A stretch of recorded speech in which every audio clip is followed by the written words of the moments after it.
네, 이 사진 두 장은 제가 어제 찍은 사진입니다. 하나는 우유고 하나는 커피인데요. 여러분은 왼쪽 걸 마시겠습니까? 오른쪽 커피를 마시겠습니까? 하나는 먹어도 되고요. 하나는 먹으면 안 됩니다. 유통기한 때문입니다. 자, 오늘 설교 부제목을 기한이 있어 라고 지어보았습니다. 우리에게 숨이 붙어 있다 보니 그냥 아무 생각 없이 살아갈 때 많은데요. 사실 우리의 삶에는 기한이 있습니다. 실제로는요, 우리의 삶은 영원합니다. 그러나 이 땅의 차원에서의 삶, 이 삶은 이제 기한이 있습니다. 그 기한이 언제까지인지는 모르는데요, 확실한 건 기한이 있습니다. 더 쉽게 말합니다. 기한이 있다라는 말은 끝이 있다는 말입니다. 시간이 계속 주어지는 게 아니라는 말입니다.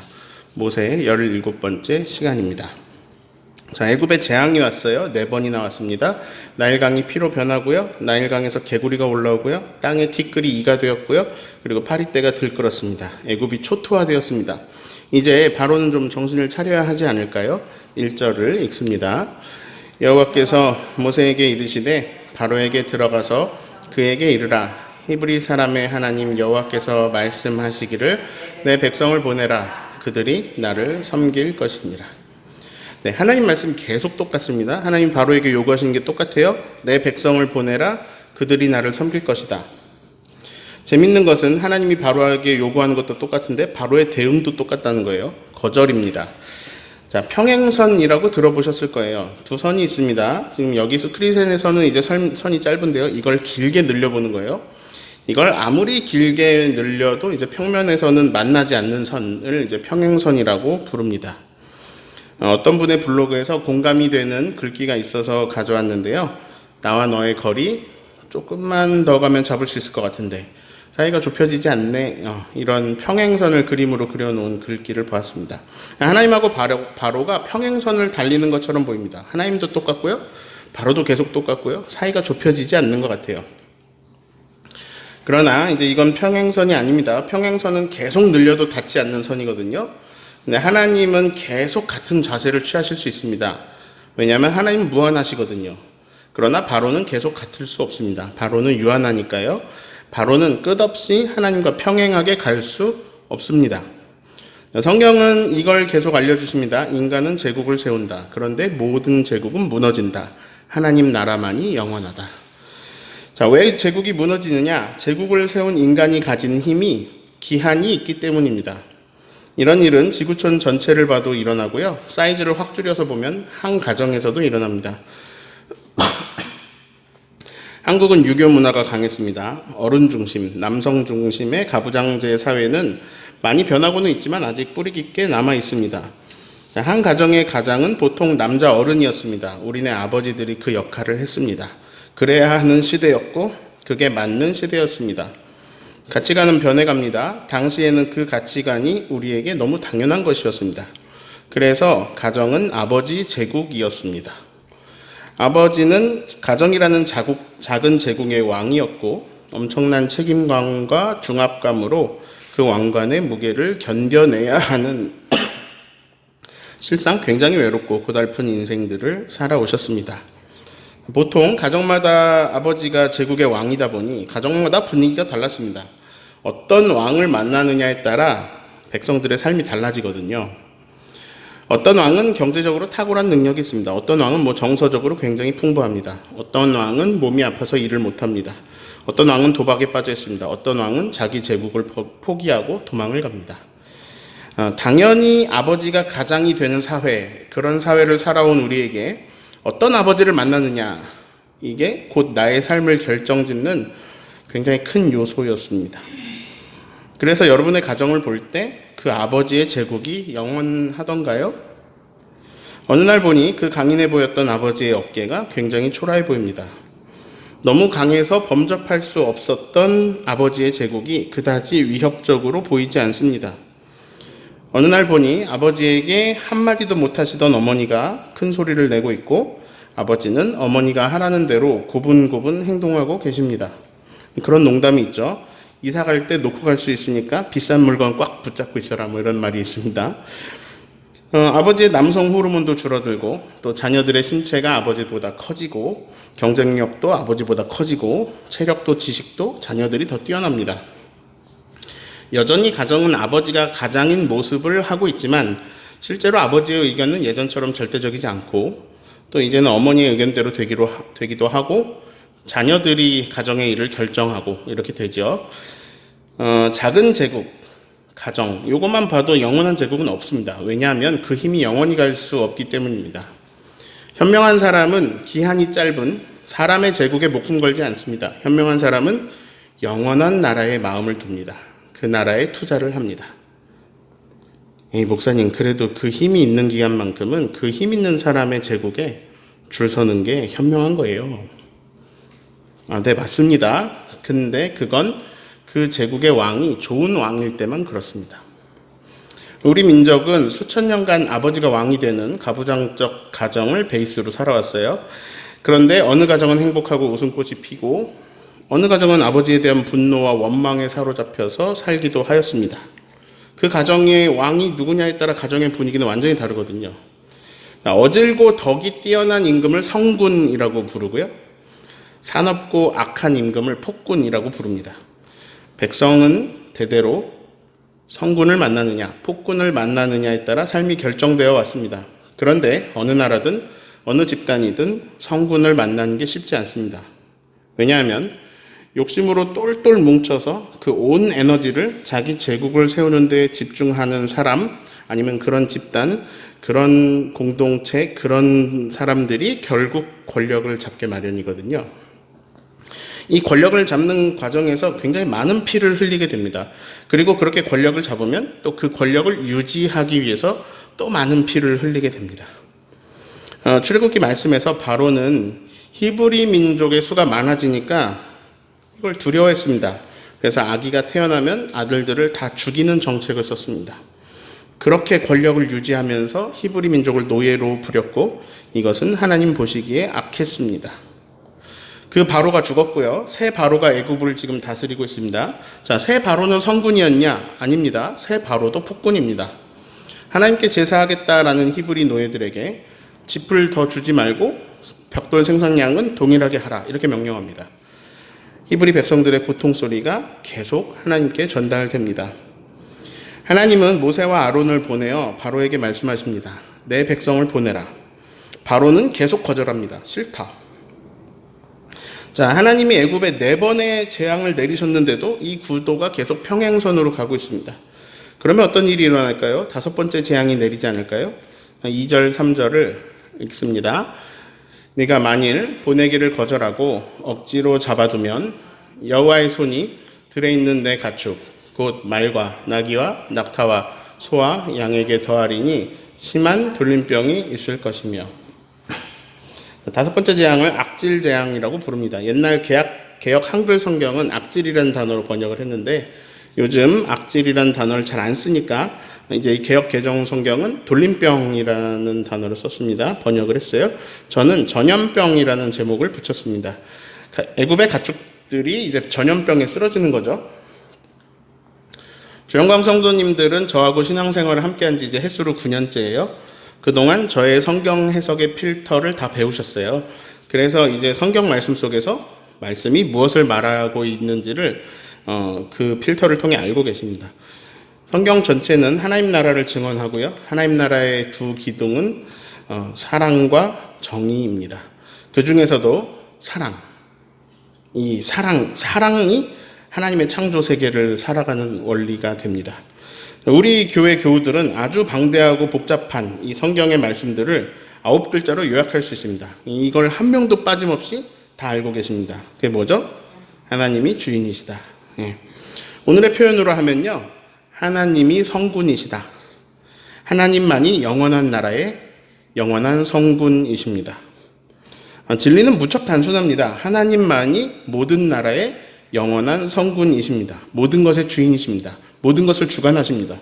예, 진리는요, 엄청나게 심오하면서 또한 되게 단순합니다. 그러면 오늘 읽은 출애굽기 9장 앞부분도 혹시 하나님이 주인이라는 내용인가요? 네.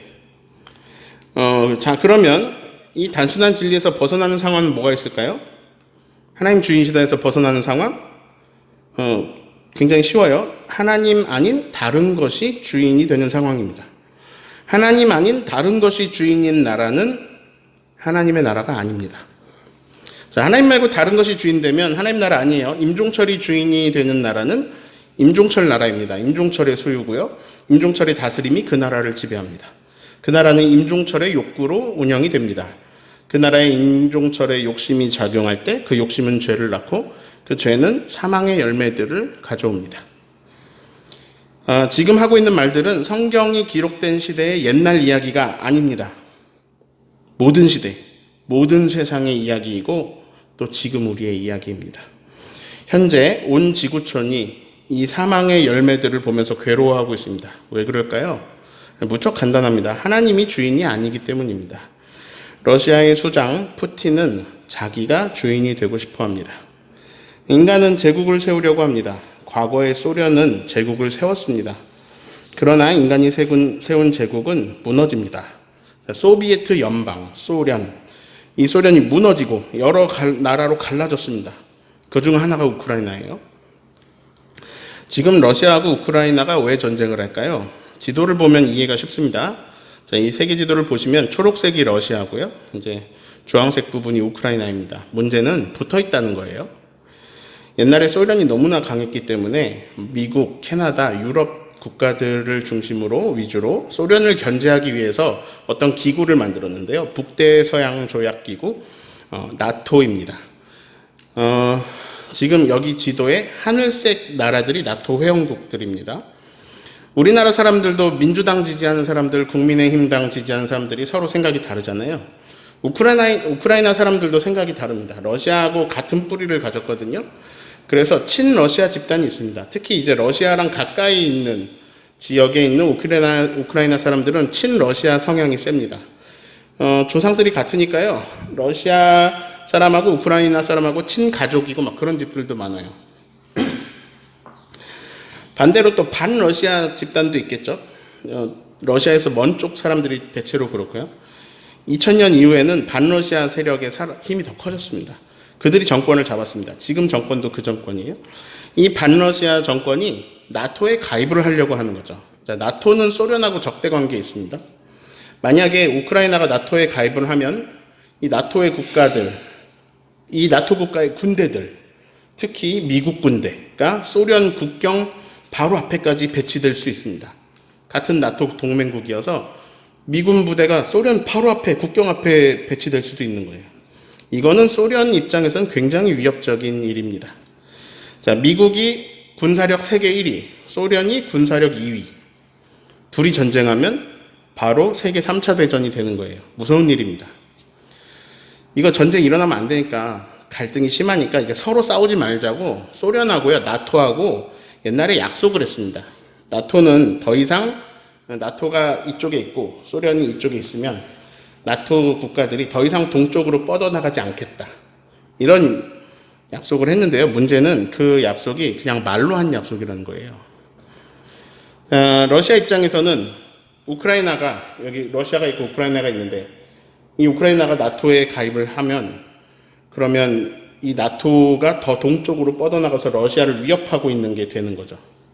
과거 약속을 어긴 게 되는데요. 그게 또 구두 약속이라서 이게 또 입장이 다릅니다. 이 러시아의 푸틴은 되게 장기 집권을 하고 있는데요. 권력에 취하면 뇌가 변해버린대요. 푸틴은 더 집권하고 싶어 합니다. 그리고 예전 소련의 강력한 힘을 다시 가지고 싶어 합니다. 그래서 우크라이나의 나토 가입을 막고 우크라이나를 러시아 편으로 만들고자 하는 거죠. 그래서 전쟁을 일으킨 겁니다. 우크라이나 입장은 이거예요. 우리는 러시아의 속국가 아니다. 러시아 말을 들어야 하는 나라가 아니라 우리에게 주권이 있다. 러시아의 의견과 상관없이 우리는 나토에 가입을 하겠다. 만약에 반대해서 전쟁을 일으킨다 해도 우린 뜻을 굽히지 않겠다. 이게 우크라이나 입장이에요. 그러면 나토 국가들이 우크라이나 좀 도와줘야 되지 않을까요? 근데 그러기에는 러시아 군사력이 너무 강합니다. 자기 나라가 초토화될 수 있습니다. 섣불리 나설 수 있는 나라가 없습니다. 미국이 러시아를 상대할 수 있는데 미국은 우크라이나가 아직 나토에 가입을 안 해서 우리 동맹국이 아니다. 군사적인 도움을 주지 않겠다라고 선을 그었습니다. 그리고 미국이 우크라이나를 도와주면 진짜로 세계 3차 대전의 모양이 되어서 전쟁이 엄청나게 커질 수 있기 때문에 관여하지 않겠다라는 입장이에요, 미국이. 우리는 옛날에 뭐 학교에서 이렇게 배웠습니다. 러시아, 중국, 북한, 이 사회주의 국가들이고 악한 존재들이다. 미국, 유럽 등의 나라는 자유민주주의, 자본주의를 지키는 나라고 선하다. 근데 이제 뭐 실상을 들여다보면 누가 선하다, 누가 악하다 이런 게 아닙니다. 당연한 이야기겠지만 국제 관계에서는요, 결국 모든 나라가 하고 있는 행동은 자국의 유익을 따르고 있습니다. 한국도 마찬가지입니다. 다 자국의 유익을 따르고 있습니다. 뭐 누가 선해서 누굴 돕고 뭐 이런 게 아니고요. 자기 나라 유익만 생각하면서 외교를 하고 있는 거예요. 자, 예전 미국 대통령 트럼프가 슬로건을 내세운 게 이건데요. Make America Great Again. 미국을 다시 위대하게 만들겠다. 이런 얘기입니다.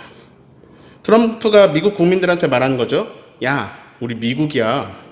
우리 세계 최강국 미국이라고. 근데 요즘 다른 나라가 우리를 무시해. 얼마나 무시한지 보이지? 야, 우리가 이런 수모 속에서 살아야겠니? 이제 자비는 그만 베풀자. 우리가 얼마나 다시 강한지 보여주자. 내가 그런 위대한 미국을 만들 거야.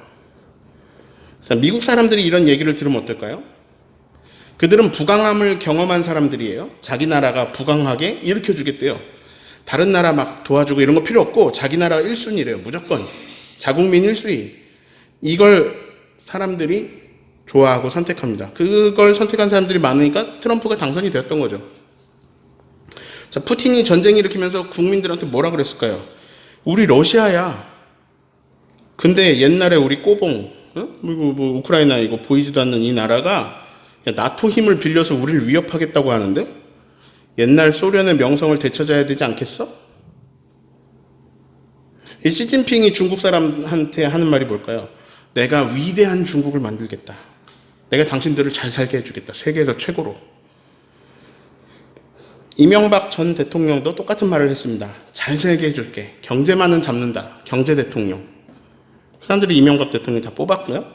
이번에 윤석열 후보가 당선이 됐어요. 강남 쪽에서 몰표가 나왔어요. 왜 그럴까요? 코로나19로 세계 많은 나라에서 양적 완화 정책을 썼어요. 돈 풀었다는 얘기예요. 돈을 막 푸는 거예요. 우리나라도 계속 재난지원금을 줬어요. 자, 재화는 다 똑같은데 돈이 많아지는 거예요. 돈을 찍어서 막 풀었어요. 그럼 어떻게 될까요? 이 현금의 가치는 떨어지고 자산의 재화의 가치는 올라가죠. 특히 주식과 부동산이 엄청나게 폭등했죠. 그 가운데 민주당이 부동산 정책을 엉망으로 해버렸어요. 그래서 집값이 더 말도 안 되게 치솟았습니다. 그런데 또 세금을 엄청나게 매겨놨어요. 강남 사람들 입장에서는 집값 많이 올랐는데 국민의힘 당이 세금을 좀 풀어주든지 줄여두든지 해야 숨통이 트이겠죠. 당연히 윤 후보를 찍겠죠. 몰표가 나왔죠. 세월호가 침몰했어요. 온 국민이 슬픔에 잠겼습니다. 그때 민주당이랑 국민의힘당이 똑같은 행동을 했는데요. 유가족을 위로하고 국민의 아픔들에 함께 아파하고 같은 사건이 반복되지 않도록 대책을 마련하고 이런 일에 최선을 다해야 되는데요. 그 거대 정당이 두 정당이 그런 일은 안 하고 똑같은 행동을 하는데요. 뭐 했냐? 자기 당의 유익을 위해서 세월호 사건을 이용해요. 제가 코로나19로 모두 움직이게 못하게 됐을 때 그때 막 다 초반에 제가 경제 공부 조금 하게 됐는데요. 이 미국이 달러라는 기축통화로 세계를 어떻게 움직이고 있는지 조금 알게 되었습니다. 그리고 이제 역사가 증명을 하는데요. 달러가 이 기축통화 패권에 이 달러의 기축통화 패권에 도전하는 모든 세력을요. 미국이 봐준 적이 없습니다. 완전히 싹을 잘라버립니다. 온갖 명분을 다 갖다 대서 완전히 밟아버립니다. 미국은 그렇게 계속 제국을 유지하고 있습니다. 지금 제가 막 서로 성향이 다른 나라들, 서로 성향이 다른 정당들을 예시로 들면서 특정 정당들 그런 나라들 그냥 예시로 들면서 무슨 말을 하고 있냐면요. 뭐 누가 선하다 누가 악하다 이런 게 아니라 사람들은 모두 다 똑같은 지향점을 가지고 있다는 거예요. 그걸 단순화시키면요. 사람은 제국을 세웁니다. 사람은 자기가 더 커지길 원합니다. 사람들은 자기가 더 위대해지길 원합니다. 예수님의 제자들, 예수님하고 3년간 같이 밥 먹고 예수님하고 같이 잠자고 예수님 따라다니고 예수님 목소리로 가르치시는 것 직접 듣고 예수님이 행하시는 것을 다 직접 본 제자들, 그 예수님의 도구가 되어 자기들도 기적을 일으키고 행했던 그 제자들, 그들이 서로 싸우는데요. 그 내용이 뭐냐? 누가 크냐입니다. 예수님은 곧 자기가 십자가에서 죽을 거다 이렇게 얘기하고 있는데 제자들은 그 얘기 안 들립니다. 누가 크냐? 이게 그들의 관심사예요. 다른 말로 할게요. 누가 주인이냐? 근데 이제 전체의 주인이 내가 될 수 없으면 알죠. 현실을 알죠. 그러면 누가 조금 더 주인이냐? 누가 더 조금 더 주인에 가깝냐? 이게 사람들의 관심사고 지향점입니다. 솔직히 말할게요. 인류는요, 사실 하루아침에 모든 전쟁을 끝낼 수 있습니다. 서로 약속하고 지키기만 하면요, 인류는 하루아침에 모든 기아 문제, 모든 배고픔의 문제를 하루아침에 해결할 수 있습니다. 서로 약속하고 지키기만 하면 돼요.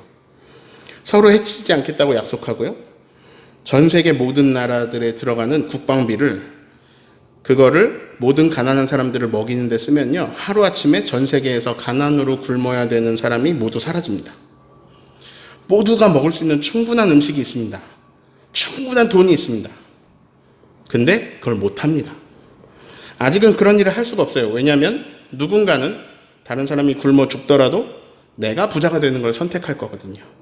그런데 그런 선택을 하는 사람들이 엄청 많을 거거든요. 계속 그런 선택을 할 거거든요.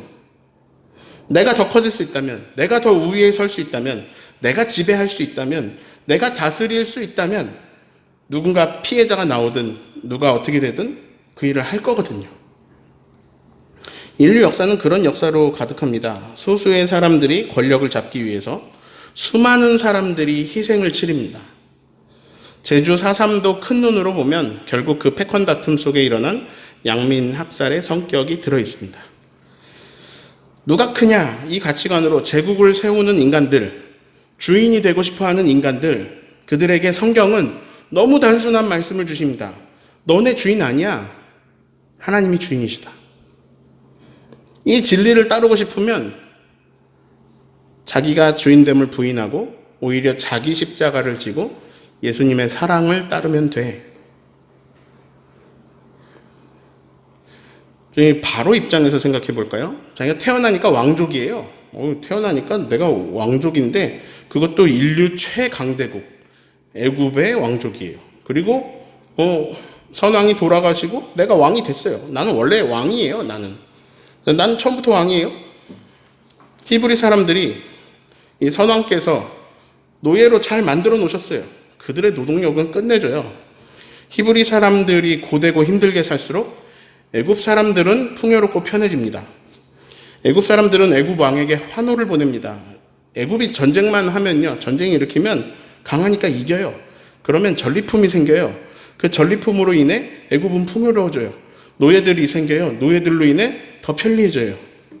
많은 사람을 해칠수록, 많은 나라를 침략할수록 애굽은 점점 강대국이 되고요. 애굽 사람들은 더 호강할 수 있습니다. 벽돌을 내가 구워야 할 건데 노예들이 구워주잖아요. 태어나 보니까 노예들이 있고 우리나라는 부강하고 나는 그 나라의 왕이에요. 이게 너무 당연한 거예요. 바로 입장에서는요. 근데 어디서 그지 같은 노예 둘이 찾아왔어요. 모세하고 아론입니다. 갑자기 듣도 보도 못한 신의 이름을 막 말하면서 히브리 노예들을 내보내달라는 거예요. 얼마나 어처구니가 없습니까? 사자밥으로 던지지 않은 것만으로도 감사하죠. 그런데 말도 안 되는 일들이 막 일어납니다. 강이 피로 변했어요. 개구리가 올라와서 도저히 살 수가 없고요. 이하고 파리가 들끓어요. 모세가 알려줍니다. 이것은 하나님이 하시는 거라고요. 그리고 하나님이 원하시는 게 있대요. 히브리 노예들을 풀어주래요. 아니, 그 노예들이 주는 유익이 얼마나 큰데 하나님이 뭔데 갑자기 나타나가지고 이래라 저래라 하는 거예요. 근데 그 과정들을 통해 바로가 이미 알아요. 하나님이 참 신인 것을 경험했어요. 이미 알아요. 요술사들도 인정했어요. 근데 포기 못하는 게 있어요. 노예들이 주는 유익이에요. 이걸 포기할 수는 없어요. 그들을 내보내면 애굽 사람들이 풍요롭게 사는 것이 끝나요. 애굽 사람들이 벽돌 구워야 돼요. 근데 이거는 애굽 백성들도 원하지 않겠죠? 바로는 당연히 거절합니다. 하나님은 히브리 노예들을 내 백성이라고 부르십니다. 바로는 그 말에 동의할 수 없어요. 그들이 왜 하나님 백성이야? 내 노예인데, 내 백성인데, 내 노예인데? 자, 결국 이것은 누가 주인인가의 문제입니다. 성경은 하나님을 알게 하시는데요. 하나님이 주인임을 알게 하십니다. 자, 파리떼 재앙부터는 구별이 등장했어요. 고센 땅에는 파리떼가 없었어요. 하나님의 주관하심을 명확하게 알려주고 계시죠. 자, 전염병 재앙이 있는데 거기도 구별이 등장합니다. 4절을 읽겠습니다. 여호와가 이스라엘의 가축과 애굽의 가축을 구별하리니 이스라엘 자손에게 속한 것은 하나도 죽지 아니하리라 하셨다 하라 하시고. 가축이 구별됩니다. 고센 땅에는 전염병이 돌지 않을 거예요. 저는 애굽에 내리는 재앙들을 보면서 이제 그 과정을 두 글자로 이름을 붙이고 싶어요. 점점이라고 붙이고 싶어요. 제가 이제 점점이라는 제목으로 설교한 적이 있어요. 아브라함에게 하나님이 똑같은 약속 계속 주시는데 알고 보니까 점점 더 약속이 구체화되고 명확해졌다. 재앙들에도 제가 점점이라는 이름을 붙여주고 싶어요. 이거는 제가 오늘 처음에 했던 얘기하고 다릅니다.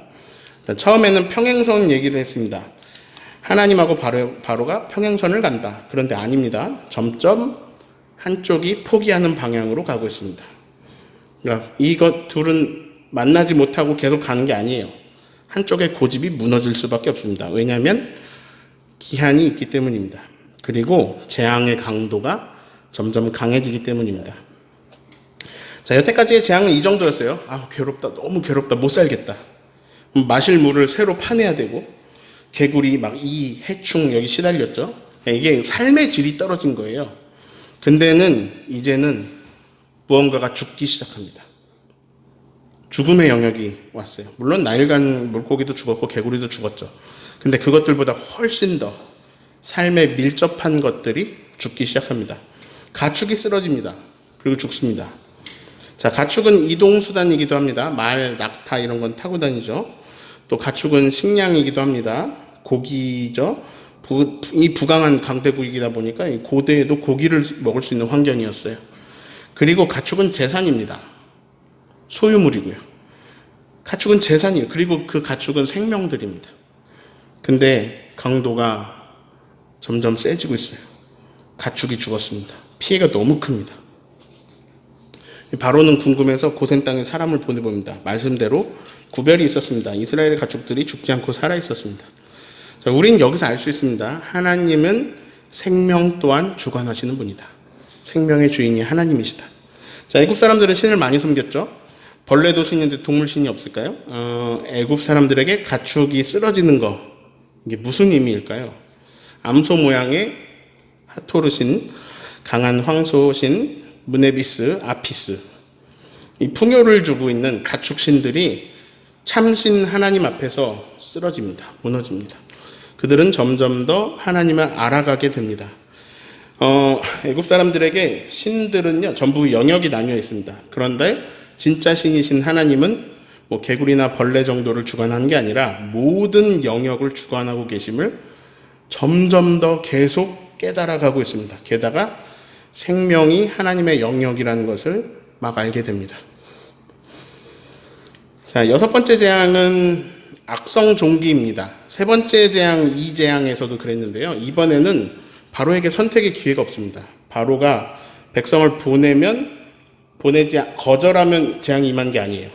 8절, 9절을 읽습니다. 여호와께서 모세와 아론에게 이르시되 너희는 화덕의 제 2움큼을 가지고 모세가 바로의 목전에서 하늘을 향하여 날리라. 그 애굽 온 땅에 그 재가 애굽 온 땅에 티끌이 되어 애굽 온 땅과 사람과 짐승에게 붙어서 악성 종기가 생기리라. 자, 5번째 재앙에 이어서 곧바로 6번째 재앙이 일어납니다. 6번째 재앙은 악성 종기가 생기는 건데요. 끔찍합니다. 더 끔찍해요. 왜냐면요, 재앙의 대상이 확대되었습니다. 10절을 읽습니다. 그들이 화덕의 재를 가지고 바로 앞에 서서 모세가 하늘을 향하여 날리니 사람과 짐승에게 붙어 악성 종기가 생기고. 자, 화덕의 재가 짐승들뿐만 아니라 사람들에게도 붙어서 그래서 종기가 되었습니다. 욥이 이 종기들로 인해서 괴로웠죠. 아토피 있는 분들은 이 괴로움이 바로 짐작이 가실 거예요. 알러지 있는 분들도 이해가 되실 겁니다. 사람들에게도 재앙이 임하기 시작하는 거예요. 자, 모세와 아론이 기적을 일으킬 때마다 따라 나오던 사람들이 있죠. 애굽의 요술사들입니다. 그들은 이 기적을 따라하는지 11절을 읽습니다.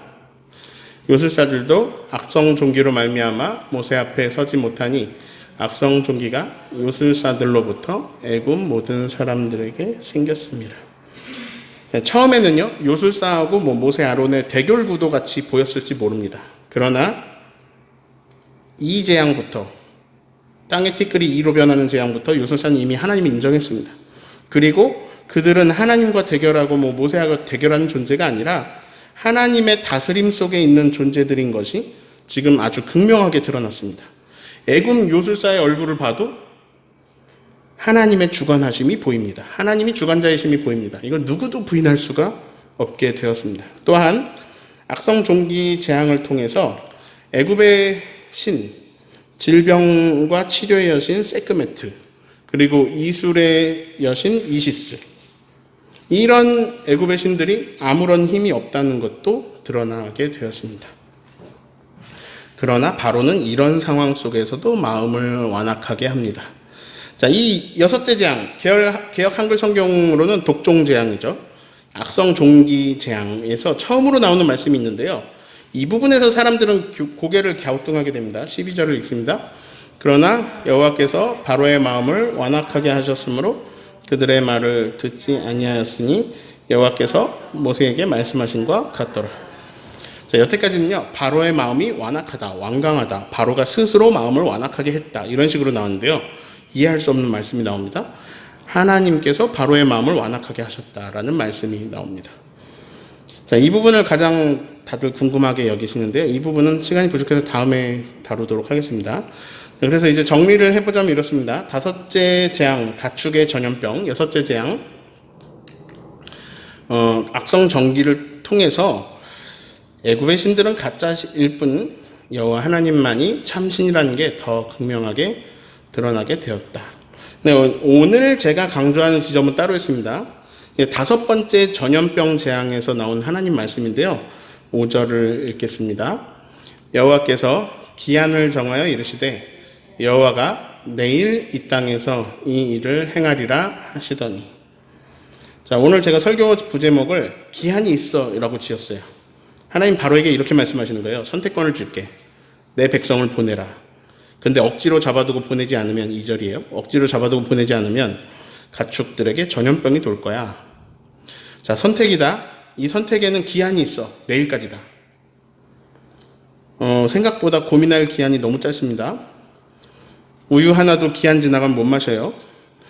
어떤 때에 우리에게는 생각보다 훨씬 더 기한이 없습니다. 훨씬 더 시간이 없어요. 일생일대에 아주 중요한 선택을 하는 데 있어서 엄청나게 빠른 결단을 내려야 할 때도 옵니다. 우리에게 시간이 무한한 게 아닙니다. 우리의 삶에도 기한이 있고요. 그리고 우리가 어떤 선택을 할 때도 기한이 있습니다. 그 기한 안에 선택을 해야 됩니다. 자, 하나님이 주인이시다. 무척 간단합니다. 근데 바로 입장에서는 그게 그리 간단하지 않습니다. 왜냐하면 바로는 자기가 주인이었거든요. 모세가 나타나기 전까지 당연하게 자기가 주인이었습니다. 히브리 노예들은 다 자기 거였습니다. 성경은 하나님을 알려주시죠. 온 세상 모든 사람들에게 동일한 말씀이 적용해 주십니다. 하나님이 주인이시다. 그런데요, 이 진리가 당혹스럽습니다. 예를 들면요, 태어나 보니까 우리 집이 엄청난 부잣집이에요. 건물이 30채가 있고 금고에 막 금괴들도 있고 현금도 막 쌓여 있습니다. 어머니는 어떤 기업의 대주주시고요. 30채의 건물에서 나오는 한 달 월세만으로도 내가 1년간 넉넉하게 살아갈 돈 이상의 돈이 막 들어옵니다. 아버지는 10년쯤 있으면 건물이 50채 정도로 늘어날 거라고 하십니다. 근데 갑자기 하나님이 나타나셔서 이런 말씀을 하신다면 어떨까요? 이 모든 것의 주인이 나다. 내가 너에게는, 너네 집에는 특별히 좀 많은 재산을 줬는데 사실 건물 15채만 있어도 너희 가족들 살아가는데 넉넉하고도 넘친다. 15채는 아프리카 절대 빈곤 마을 어린이들을 위해 기부해라. 잘 생각하고 선택해. 기한은 내일까지다.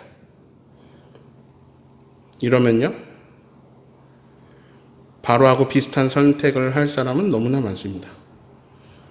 부자 청년이 예수님 말씀하시니까 고민하고 돌아갔어요.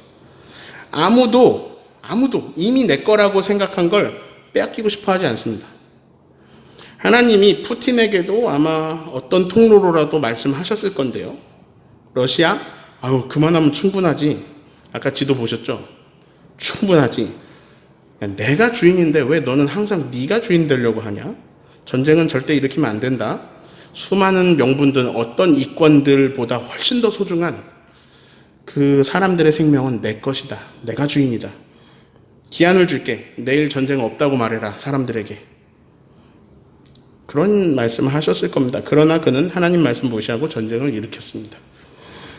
저와 여러분에게도 말씀하실 건데요. 넌 왜 그렇게 주인이 되고 싶어 하니? 내가 하라는 대로 하는 게 네가 더 행복한 길일 텐데, 내가 하라는 대로 하면 진짜로 주인 노릇하게 될 텐데, 진짜 왕 노릇할 텐데, 탄압하고 착취하고 그렇게 해서 네가 더 커지는 것보다 사랑하고 사랑받는 게 훨씬 더 행복할 텐데, 자, 기회를 주겠다. 회개를 하고 돌이키면 새 삶이 열릴 거야. 기한을 줄게. 내일까지 잘 생각해봐. 너의 선택의 책임은 엄청나게 무겁다. 훨씬 더 소중한 많은 것을 잃어버리는 선택은 굉장히 어리석은 거야. 자, 총정리합니다. 하나님하고 평행선을 달리며 대결할 수 있는 존재는 없습니다. 아무리 완악한 마음을 가져도요, 결국 제국은 무너집니다. 기한은 그리 길지 않습니다. 유한한 힘으로 하나님께 대적하는 거, 이거 바보 똥 멍청이의 짓입니다. 푸틴은 세계 최고의 바보가 되었습니다. 러시아 사람들도 죽고요, 우크라이나 사람들도 죽고요, 애써 지은 건물들 다 무너지고요, 피해는 점점 눈덩이처럼 커지고 전쟁에 들어가는 돈이 엄청납니다. 근데 많은 나라들이 러시아에게 등 돌립니다. 맥도날드, 스타벅스, 이런 코카콜라 같은 기업들도요, 러시아를 떠납니다.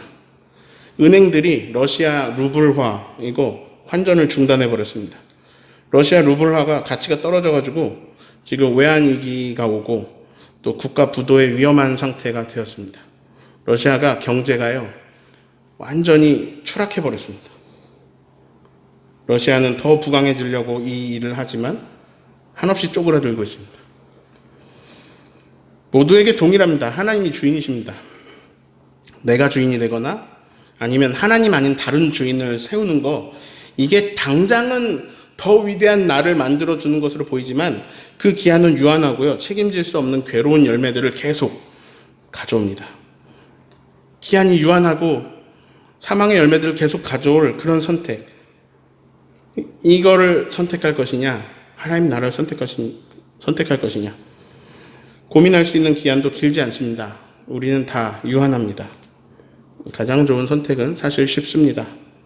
회개하고 영원한 날을 붙잡는 저와 여러분 되시기를 예수님의 이름으로 축원합니다.